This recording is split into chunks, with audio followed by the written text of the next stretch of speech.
Hello everybody, welcome back to the channel. Today we're looking at Toyota's 1U ZFE engine. I think it's the best engine Toyota has ever produced, even better than 2JZ GTE. Here's why. The 1U ZFE was introduced in 1989 in the LS400 Lexus, but it was also in a HiAce van ambulance, the Crown Majesta, the Toyota Arista, and my favourite, the SC400 or Toyota Sora. The 1U ZFE had amazing stats for its time, an all aluminium block and heads, 90-degree V8 and a forged crossplane crank and incredible 6-bolt mains. It has cast rods and hyperactic pistons and an over square 87.5mm bore and 82mm stroke. Compression for the early engine was set at 10:1. It is 3968 cubic centimeters or 4 liters displacement accompanied by 32 valves and 4 camshafts. A very clever scissor cam system is incorporated whereby only 2 cam pulleys are needed at the front of the engine, attached to the inlet camshafts, which then rotate the exhaust cams through a cogged scissor drive. The valve train is a simple shim over bucket setup, similar to the JZ engines. The 1UZ was revived in 1995 and received thinner and weaker rods, unfortunately, and then in 1997 a major overhaul was done, with new variable valve timing heads, a forward-facing intake manifold, and a direct spark ignition system.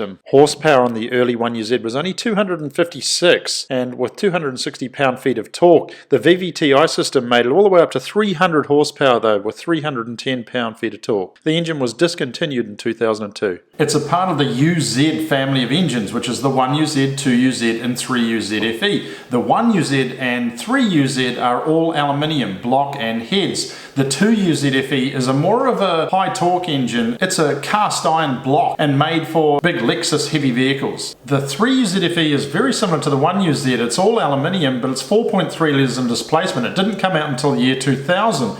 And it was only VVTi, and it came out in LS430s, GS430s, the SC430 or Toyota Sora, Crown Majesta, and also GT500 race cars. It was in the SC430 and also a Supra.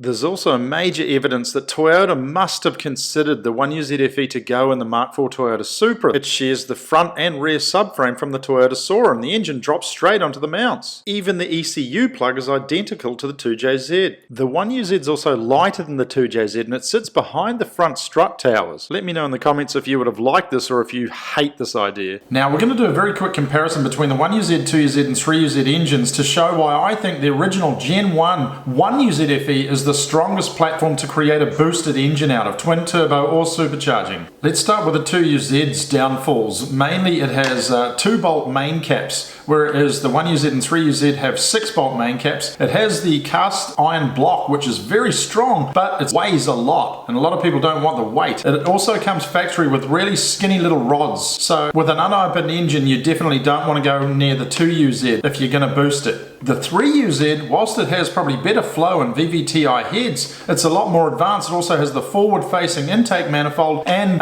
electronic throttle control. But the problem lies with the sleeves. Whilst they're the same thickness as the 1U ZFE sleeves, it's a larger diameter sleeve, so it gives it less strength per size. There's also less meat in between the cylinders. This is why it's thought that the 1U ZFE is better to take boost than the 3U ZFE. All in all, both those engines are very good though. So then you might pose the question, why not just go with the 2JZ GTE? Well, there is some benefits of going with the 1UZ. That is, of course, the 4 litres of displacement.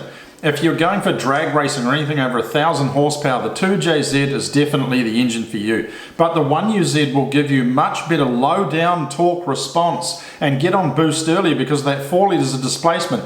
Up to 800 horsepower though, you're probably going to start to run out of stabilization in the block. Saying that a lot of people have had really good results with the 1U ZFE and they've been running easily over 1,000 horsepower, they might have to grout fill the block and definitely go larger head studs to update the engine to get 1,500 horsepower. So with all that being said, why don't we compare the 1UZ to some really late model relevant engines in its same category but have got turbochargers bolted to them.